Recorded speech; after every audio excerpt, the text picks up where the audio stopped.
Have you ever felt like you had nowhere to turn? If you haven't, how would you think that would feel?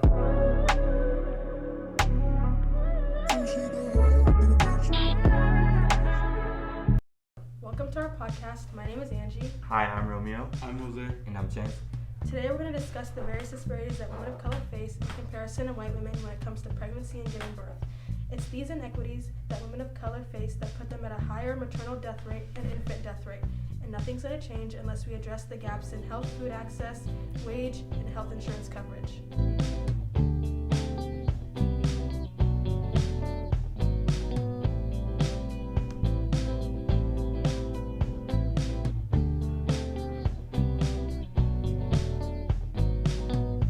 Women of color have to deal with racism. Which is pretty much when someone treats another person differently based on their racial or ethnic group.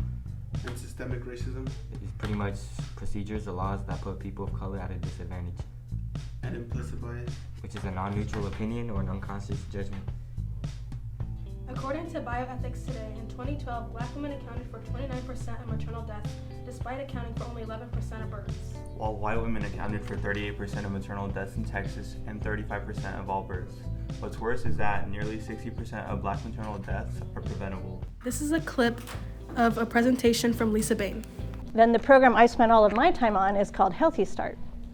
And so my tagline for Healthy Start is, we're achieving birth equity through partnerships and through high quality perinatal support that every pregnant person deserves, but only some pregnant people get, right? Everybody deserves all the good things, but for some reason, only some people have access. Okay, so next slide. So the first thing you need to know is that our country is behind other wealthy countries in terms of our outcomes, which is a little embarrassing, right?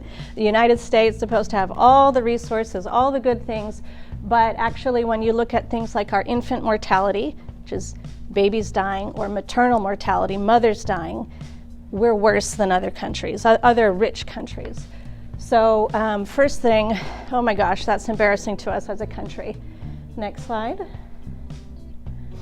And then, not only are we worse than other countries, other wealthy countries, but within our country, some communities are doing better and some communities are doing worse.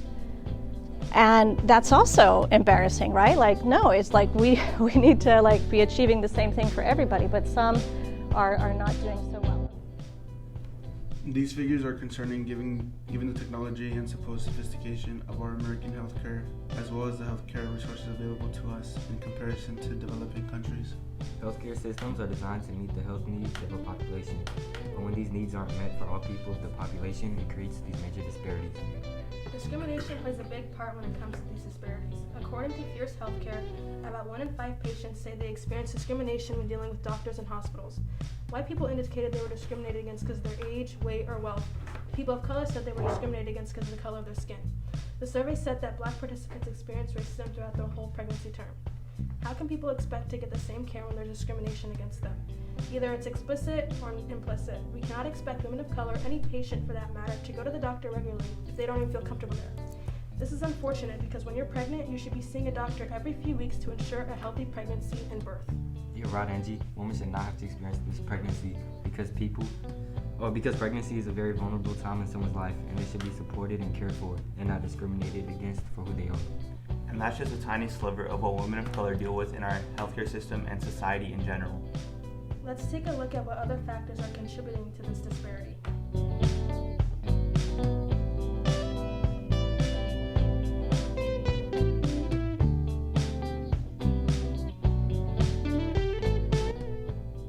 If black women and white women with the same physical attributes, weight, height, blood pressure, etc., receive the same prenatal care in the United States, the black woman is still more likely to have an inferior outcome. There's no genetic difference between white and black people, but small newborns, premature babies, preeclampsia, a pregnancy complication, and high blood pressure are more common in black women. You're right, Angie. There is no genetic difference between white and black people, and this applies to any minority race compared to white people.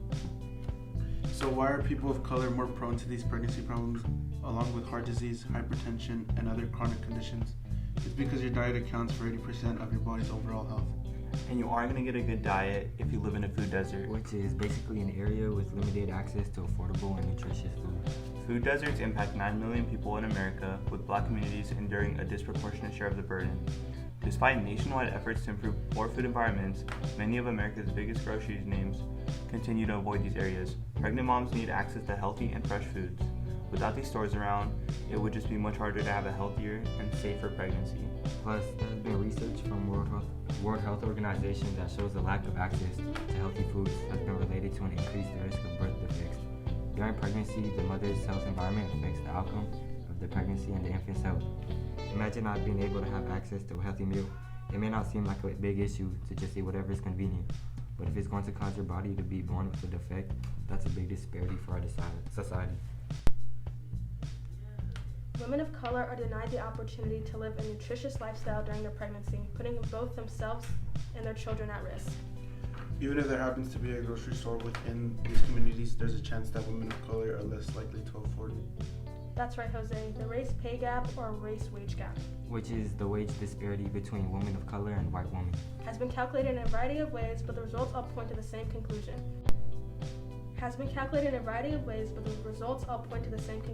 Women of color consistently earn less than white women. Black women make 62 cents for every 79 cents a white woman makes. Compare this to the 57 cents indigenous women make, the 54 cents Hispanic woman make, and the 85 cents Asian woman make. All this is compared to every $1 that a white man makes. The race pay gap is not only complex and nuanced, but also persistent. Without extensive equal pay reform, the gender and race wage gap has shrunk by only 4% in more than a decade, according to American Progress. At this rate, women are not expected to achieve pay equality with men until 2059 if this continues. Even if this does continue, it does not include women of color. So not only are we now talking about not having access to food, but potentially not having the income to afford the food, even if it was accessible. This is why it's no surprise for Black people to experience negative health issues such as high pregnancy mortality and childbirth mortality rates. These differences in pay cause a major divide in another way. Poverty leads to a lack of health insurance, which then leads to limited access to high-quality health care, including reproductive health knowledge. In 2017, Urban Institute showed that 24% of Hispanic new moms were uninsured, 12% of Black new mothers were uninsured, and just 7% of white new mothers.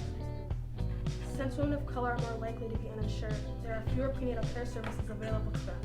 Women who do not receive prenatal care are 3 to 4 times more likely than those who do to die during pregnancy, and they rank significantly lower than white women on a variety of key health indicators such as diabetes, obesity, heart disease, and hypertension.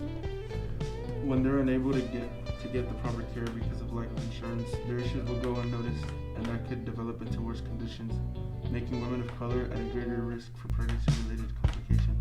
Food deserts, wages, and lack of health insurance are just a few of those issues that place a hardship on expectant women of color. Without access to quality food, steady income, and health insurance coverage, there's no reassurance for a smooth pregnancy.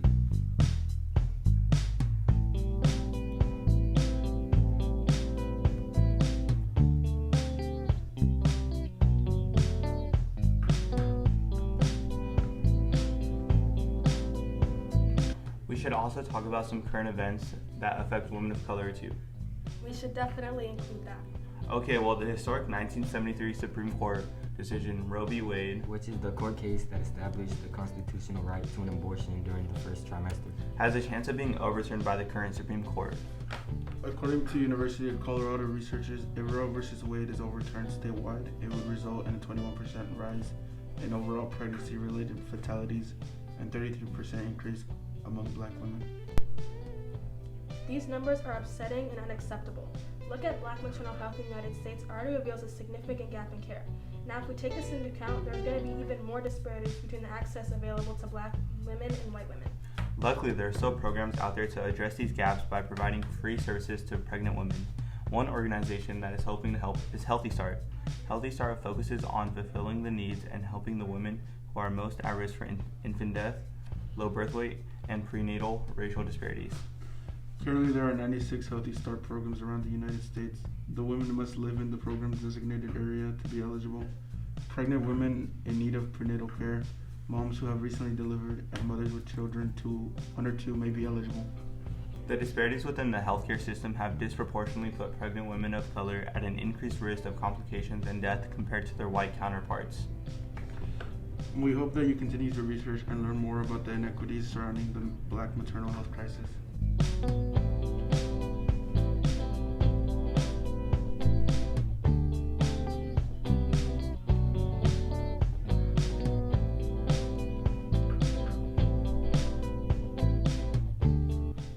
We would like to shout out Lisa Bain at Healthy Start Again for coming in and speaking to us about this and providing a valuable source and input. The engineers would also like to shout out Angie because she took a major leadership role and did her best to keep us as a group on task and focus on our work. We all are grateful to you, Angie. Thank you for listening, and we hope you enjoyed our podcast.